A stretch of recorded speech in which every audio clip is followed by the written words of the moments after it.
All right. It is Monday, January 19th. We are 1 day removed from the divisional games. 4 great divisional games in 4 very different ways. Let's talk about them. The game of the week, in my opinion, this one has to be the game of the week. Unless you want to say the last game was, I think this game was a little bit more entertaining, in my opinion, throughout the whole thing. The Buffalo Bills lose in overtime, 3-point loss to Denver, 33-30. Both quarterbacks in this game threw for 3 touchdowns. There was no rushing touchdowns on the day between James Cook or RJ Harvey or even Josh Allen and Bo Nix. None of them ran into the end zone. Kincaid caught a beautiful touchdown. Keon Coleman's only catch was a touchdown. Mecole Hardman caught the first touchdown of the game. As for the Broncos, Marvin Mims had a couple crazy big plays in this one. Lil Jordan Humphrey made up for a bad drop early in the game with a beautiful touchdown before the half. And Frank Crump, offensive lineman, caught a little slip pass out of the backfield, got himself into the end zone. Pretty cool play there. There's a couple of moments I want to talk about in this game that I really feel like were the biggest defining moments of the game. I'm going to go to the play-by-play here and go through. First and foremost, I loved what I saw out of Buffalo to start this game. I thought that their scheme to continue trying to run the ball, right? Their first play off from scrimmage on offense was a 24-yard run for James Cook. You love to see that if you're a Buffalo Bills fan. Following it up with a 10-yard run. Following it up with an 11-yard pass. Getting all the way down the field. Ends in a nice little 4-yard touchdown pass to Mecole Hardman. I thought from there Buffalo was going to play a very good first half. The fumble from James Cook was a very big fumble right here, as it led to a touchdown for Denver. First touchdown of the day for Denver is when Frank Crump did it. But the biggest play I would say from this whole drive was that 2nd and 11-yard scramble. Because watching this one, they could not really get the run game going. I know it says here 12-yard run for RJ Harvey. It was really interesting to watch the Broncos really try and run this ball because Jaleel McLaughlin was low-key their best rusher of the day. Bo Nix had a couple solid runs. RJ Harvey had a couple, but 70 yards rushing compared to the Bills, 183. If you would have told me that before the game, I would have told you probably Buffalo's coming out of here with a win. The biggest cause of this one was definitely the 5 fumbles. But I want to go back to what I was just talking about here. End of the second half. Buffalo. What are we doing? With 7 minutes and 20 seconds left, Buffalo kicks a field goal. They tie this game. I believe this takes it to 10-10. Right here on the field goal made by Matt Prater after, mind you, Keon Coleman almost got a nice little catch on the right side. Nah, it didn't work. Mind you, after a fumble, by the way, that barely fell into Buffalo's hands. That happened a couple times where Buffalo kept fumbling. They kicked the field goal. In a 1 minute and 51 second drive, I was super impressed with what I saw from Bo Nix. Super impressed with what I saw from Bo Nix on that drive. Getting the offense moving fast, hitting guys I'd never heard of. T. Beatty. RJ Harvey making a couple nice catches. 29 seconds left in the game. Sorry, in the half. 29 seconds left in the half, 10-10. Yeah, a little stumpy, right? How, Sean McDermott, are you not going to run far back defense? Denver has no timeouts left. 2nd and 10. They run a little play action looking like they're going to run the clock down to kick the field goal. They fake it. They throw it up to a wide open Lil Jordan Humphrey right here in the back of the end zone. Touchdown.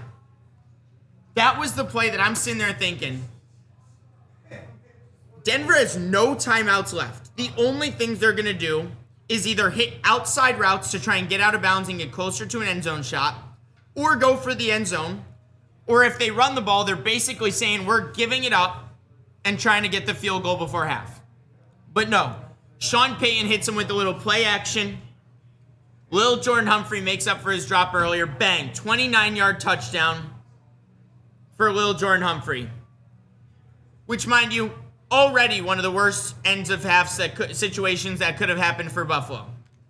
Now, mind you, Buffalo gets the ball back with no timeouts. The ball goes through the back of the end zone, so they get the ball, what, the 30-yard line? 35-yard line. Josh Allen with 16 seconds left in the half and no timeouts decides to not only scramble forward, but then as he's getting tackled, what was it? Try and lateral it or throw the ball backwards, or was it just a fumble? I really don't know what Josh was thinking. But somehow he launches this ball 10 yards back. With 2 seconds left in the half, it gets picked up by Denver. Will Lutz comes out from the 32-yard line, hits a 50-yard field goal. That, to me, was the absolute deciding factor of this game. Because not only that, but to start the third quarter, Josh Allen gets a strip sack again. Nick Bonito comes in with an incredible play. Now, mind you, if I'm Denver, I was very upset with what I saw from Denver after that that fumble recovery. I really thought Denver, if they scored a touchdown on that, would have secured the win. But only going up by 13 and only having a 4-play, 2-yard drive that resulted in a long field goal. From where, I say long field goal, right? It was 33 yards. But from where they started with the ball, I expected them to get a couple more positive plays. And then Buffalo starts coming all the way back. They have a beautiful 9-play drive that results in that Keon Coleman touchdown. Bo Nix throws a pick. Josh Allen follows it immediately up with another interception. But then they punt, and to start the fourth quarter, Buffalo takes the lead. They drive all the way down in 4 minutes and get a nice little, 9-play, 85-yard drive. Denver punts. Buffalo kicks a field goal to go 27-23. Best drive of the day. Best drive of the day is this one right here. 3-minute and 16-yard drive where it felt like Denver was out of this one. It felt like Buffalo was going to go in and take control. Beautiful start of the drive with a nice pass to Cortland Sutton. Hit Cortland Sutton on a nice 25-yarder on 3rd and 11. That was an incredible throw by Bo Nix. That touchdown pass deep left to Marvin Mims was an incredible, incredible play. Got them to 30 points on the day. Obviously, Buffalo kicks the field goal with 50 seconds to go after trying to score, but they end up resulting in the 50-yard field goal, which, mind you, I thought they was going to miss it, but it went right down the middle. And then we got to really talk about this right here. The play that we're all going to talk about, right? This catch. Was it a catch? Was it not a catch? Brandon Cooks goes up with number 29. Right there, a lot of people are saying he was down. Right here at this moment is where they were saying Brandon Cooks was down with possession, right? If you can see, bang. There's the moment you're saying it's a catch. The knee is down. The ball is in Brandon Cooks' hands. Here's what I want to say to you guys. If you guys remember back to that Steelers game, Steelers-Baltimore, Isaiah Likely caught the ball, had the ball, took 2 steps with it, and then Joey Porter Jr. knocked that ball out. You have to technically retain possession all the way through the ground. Is this? No, that was in the end zone, Hockey Collector. That was not no fumble. He caught that ball in the end zone, took 2 steps in the end zone, was about to take his 3rd step with it, and then it got knocked out. I probably would have said touchdown too, but the rule book says you need to retain possession all the way through the ground. The ball never touches the ground here.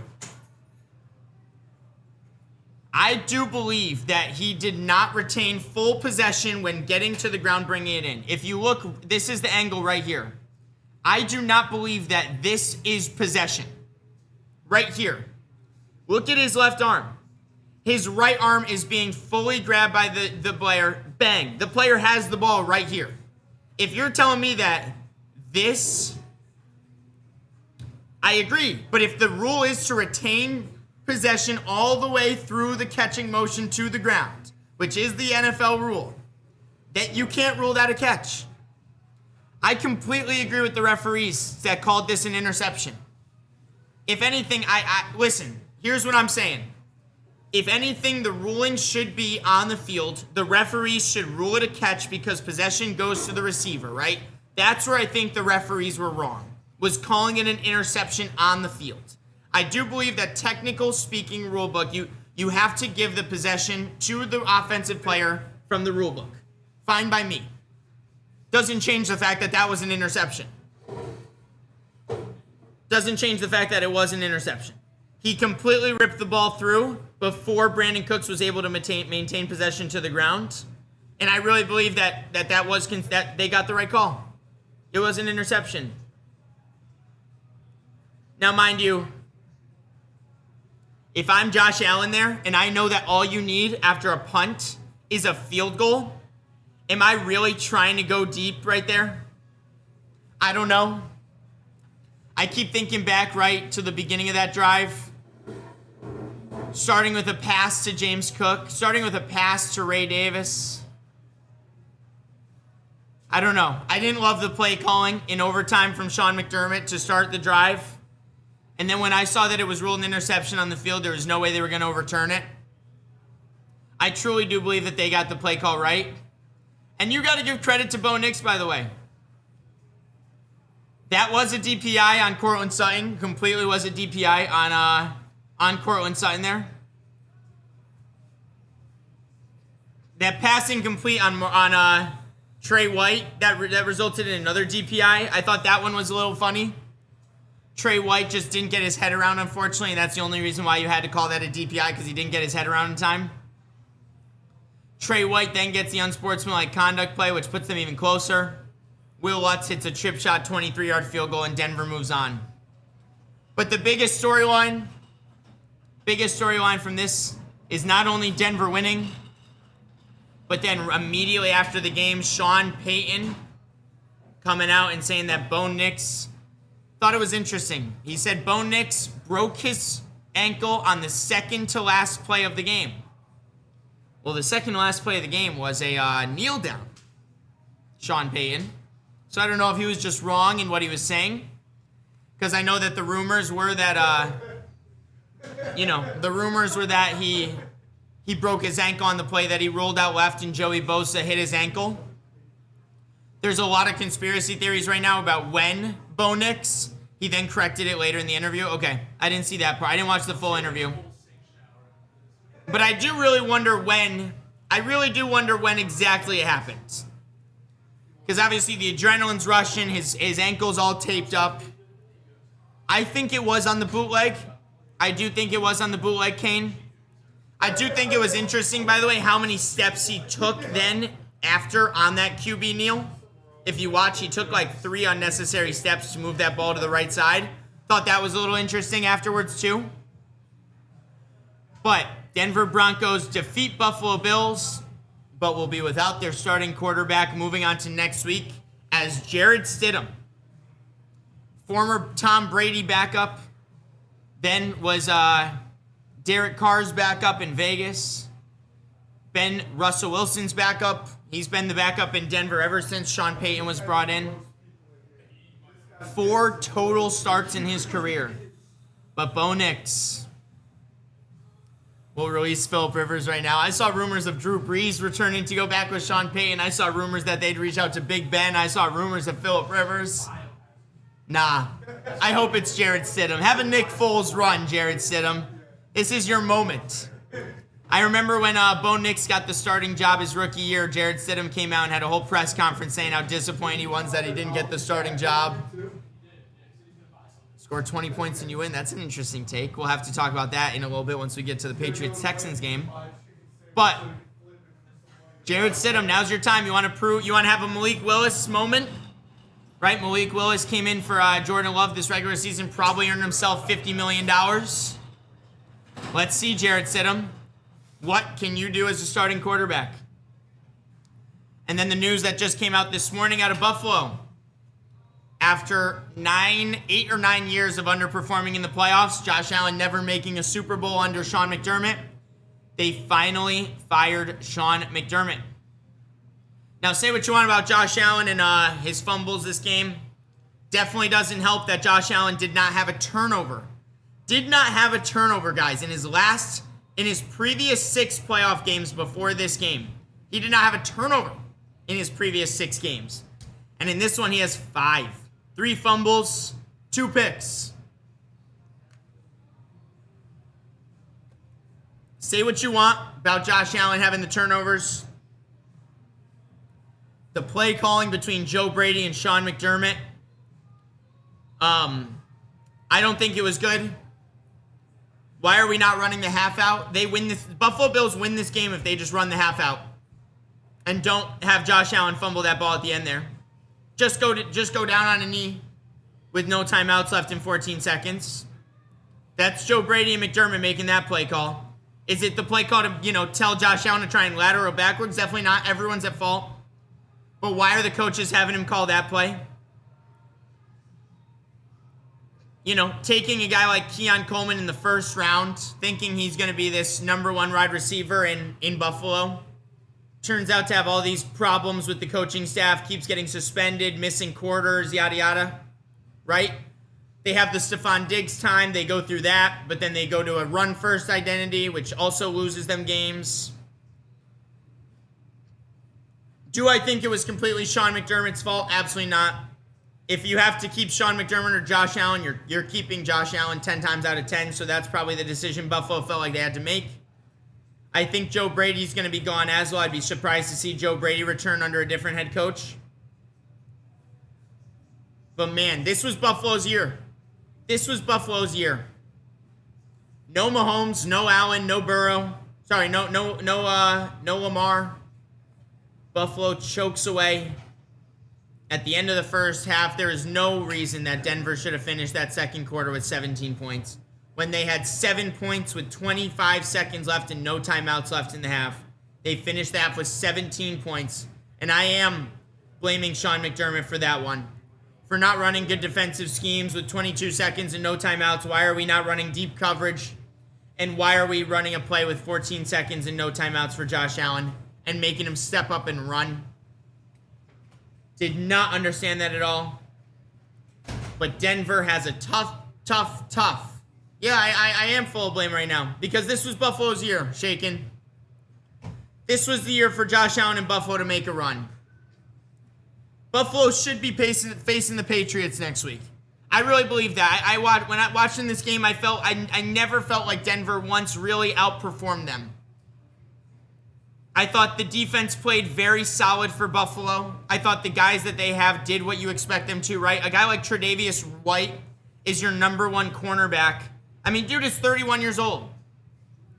We're talking about cornerbacks that fall off by the age of 29, 30 years old, and Trey White is out there in overtime, still trying to make plays on guys like Marvin Mims and Pat Bryant.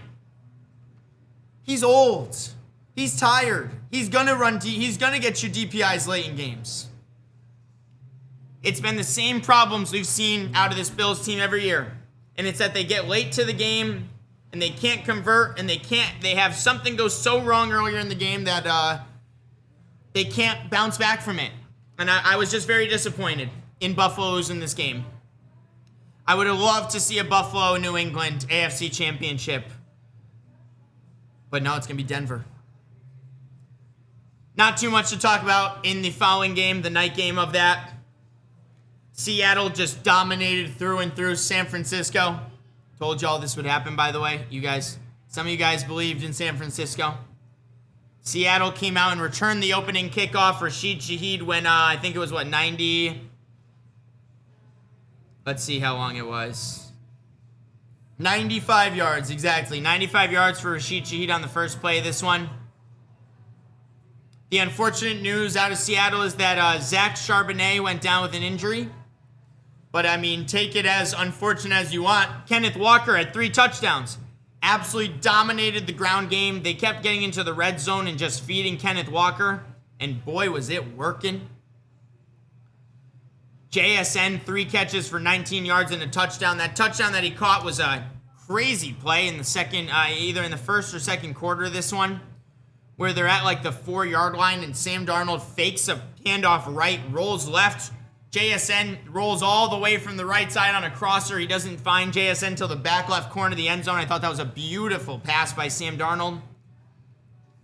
You know, if Sam Darnold's only going to need to put up 124 yards passing and a touchdown because they have 175 yards on the ground, and they're dominating on the ground as much as they did, that's a recipe for success for the Seattle team, man. Let the defense win them the game.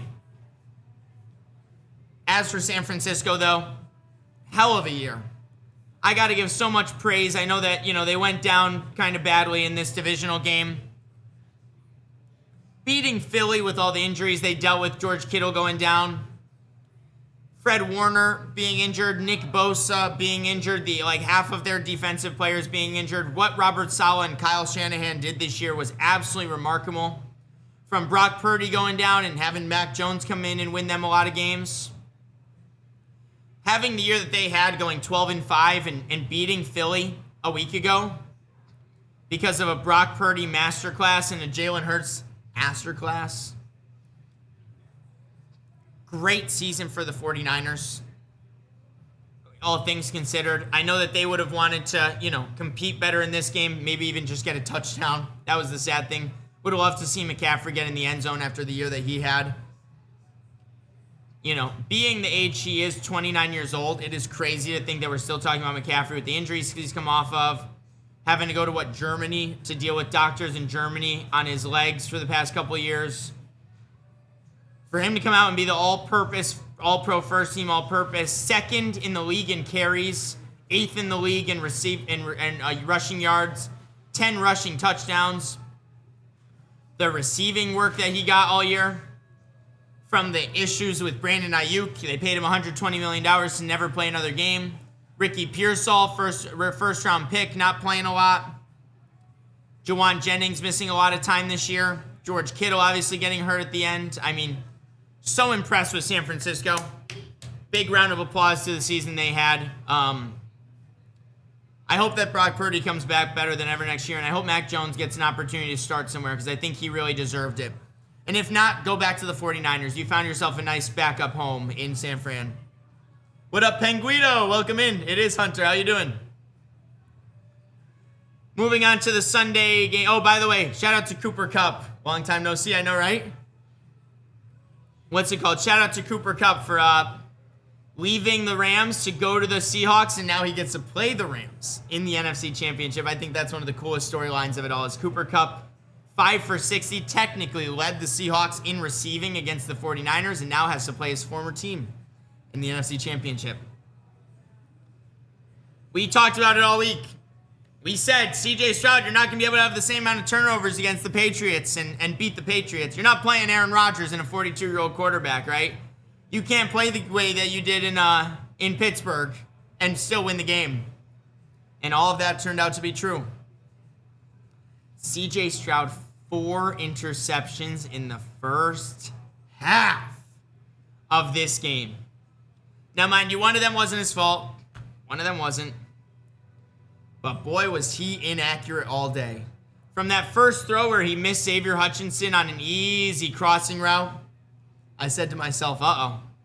CJ, remember when you took that exam? I can't believe Bo Nix, man. Let's go Jared Stidham, Penguito. We're rooting for Stidham, man. Remember when CJ Stroud was ripped on for taking that IQ exam before the draft? And everyone said he got the worst score of all time on that IQ exam that quarterbacks take. Yeah, we could see it. We could see why. CJ Stroud. Now, I do want to talk heavily about the Patriots' run defense because this is back-to-back weeks now that the Patriots have absolutely dominated the front lines, defense to offense. Names that I have to bring up are guys like Tonga, Milton Williams, Barmore, Harold Landry. You have to say the name K'Lavon Chaisson in this one. Thought the defensive line for Houston played incredible. For New England, played incredible. Woody Marks averaged 1.2 yards per carry, completely took the run game out of this one. Nick Chubb had a bad game. CJ Stroud tried taking off. Need a break to save money? That's real. That's real, Penguito. I understand. But Drives just absolutely stopped by C.J. Stroud making bonehead plays.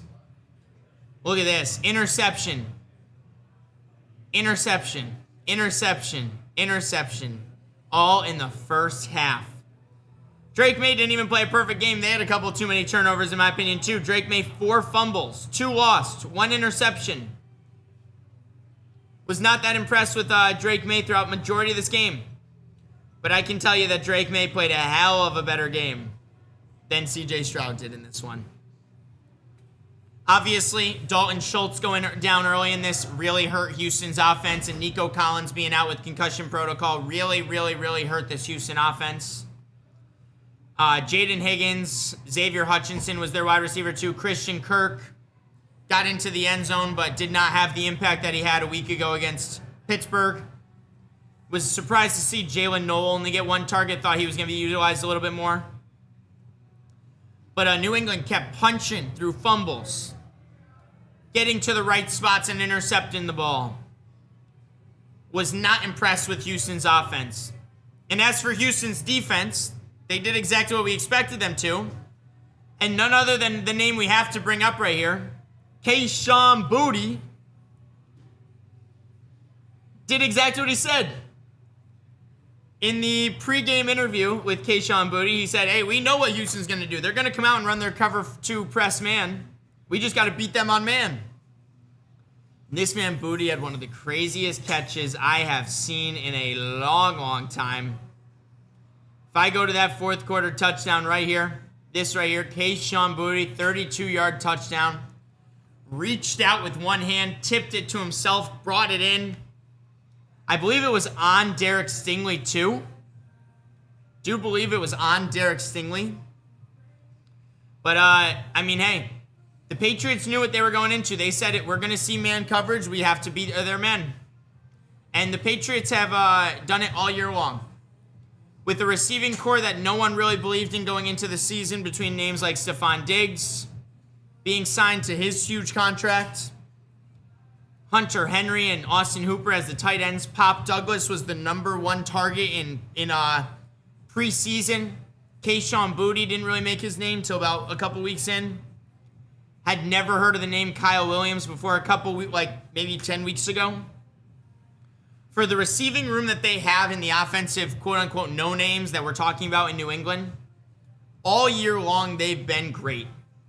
There's a reason Drake May was one of the most efficient quarterbacks in football with 4,400 yards, 31 touchdowns, and only 8 interceptions. And a big part of that has to do with the receiving core that he's got around him. Not big names, but former LSU guy Kayshon Boutte. Secure hands. Stephon Diggs made a great 8-yard touchdown catch in this one. I mean, looked like he was going to throw the ball on the ground, but he kept his grip around it. Absolutely incredible catch by Stephon Diggs. The Pop Douglas touchdown was awesome. Shout out to Pop Douglas for getting himself in the end zone. Houston not really able to score much at all in this one. 16 points, never got over 7 points in a quarter, and unfortunately did not score a point in the 4th quarter. And New England, just a couple years removed from the Brady dynasty, make their way back to the AFC Championship and probably get the betting favorite. They're probably the betting favorites, I would say, going into the game. Yeah, 5.5 betting favorites. All because of Bo Nix breaking his ankle on that Joey Bosa rollout. And even though it's in Denver, New England, these were the 2 best teams in the AFC according to record all year. They were battling it out for the 1 seed, the 14-3 teams each. It's going to be a great one. I cannot wait to see who represents the AFC in the Super Bowl. And the last game we have to talk about, 20-17 win for the Rams over the Bears. Oh my God, what moments we had from this one. Shout out to Kyron Williams in the red zone running offense for the Rams. Was super impressed with Sean McVay's running offense. That was my biggest worry going into this one, was is Chicago just going to be able to dominate so much on the ground? Because that's what Ben Johnson's done all year long. That's where they found most of their success, was on the ground, specifically middle of games, controlling the clock, controlling the time management. I would say Ben Johnson did a great job calling plays. DeAndre Swift had a couple big plays. Monungai had a couple nice runs. Same thing can be said for the Rams. Kyron Williams got in the end zone a couple, good times. Blake Corum, I thought he had a kind of bad game. Blake Corum, I don't want to talk too much about him, but the biggest thing to talk about, man, 3 interceptions for Caleb Williams, and not only 3 interceptions, but also the greatest play I've seen in all this playoffs. Best play I've seen in all these playoffs. 4th and 4. I mean, 4th and 4 from their own, from the 14-yard line. They're down in this one. It looks like this game is about to be over. They're down by a touchdown. Caleb Williams gets screamed at by all 4 defensive linemen for the Rams. Runs about 30 yards back. Sets his feet. You could say Cole Kmet pushed off a little bit. I wouldn't hate if you said Cole Kmet pushed off a little bit, but at the end of the day, that DB was not getting to the ball, and it's a free-for-all once that ball gets in the air. What an incredible play by Caleb Williams. I was so impressed. That is now back-to-back weeks we saw Caleb make some of the greatest throws we've ever seen. From the 4th and 8 last weekend against Green Bay to bring them back with 5 minutes to go in the 4th quarter, hits Rome Odunze on that 4th and 8. That gets them a touchdown, which gives them the ability to come back. This week, it was that Cole Kmet. I know it only turned out to be a 14-yard touchdown, but that ball probably traveled over 45 yards in the air. DJ Moore with a couple really good catches in this one. Colson Loveland, a couple too many drops for a guy that they were saying was so secure hands all year. A couple too many drops for Colson Loveland. But man, 3-point overtime win for the Rams. The Bears shouldn't have even had a chance. Here's what I am going to say, Ben Johnson. Being the coach that you are and the coach you've been all year, and after Caleb Williams makes that play, right, on that 14-yard touchdown pass to Cole Kmet, go for 2, Ben Johnson. Go for 2. Win the game. Put the ball in your hands to win the game. That's what you're about, Ben. Don't send this game into overtime with Matt Stafford not having any turnovers and your quarterback having a couple. Duvernay having that fumble. If I was Ben Johnson, go for 2 after that touchdown. I was shocked to see that he didn't. Especially with his coaching philosophies and everything that he says all the time. I really thought that was going to happen. And then in overtime, Chicago's defense starts off killer. Great punt. Great 3-and-out. Was very, very unimpressed with the play call here on that 3rd and 1 to give the ball to Blake Corum, which led to the punt. But the play we got to talk about, Caleb Williams' last pass of his season was that deep right intended for DJ Moore, intercepted by Cam Curl. DJ Moore looked like he just stopped running his route on that crossing play. DJ Moore just looked like he stopped running his route on the play. A play we have to bring up is that 4th quarter catch by Devontae Adams that a lot of people were saying should have been an interception if they ruled the other one an interception. Want to watch this with you guys to give my analysis on it. Right? So if there it is, maintain possession of the ball. I think it's a little different if you see right here. I don't know. That's close. I haven't watched this one too many times. I can't lie. I haven't watched this one as many times as I watched the Buffalo one.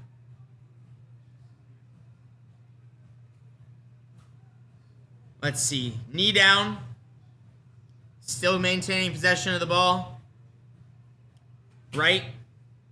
I guess ball comes out right there, right, when he tries to strip it.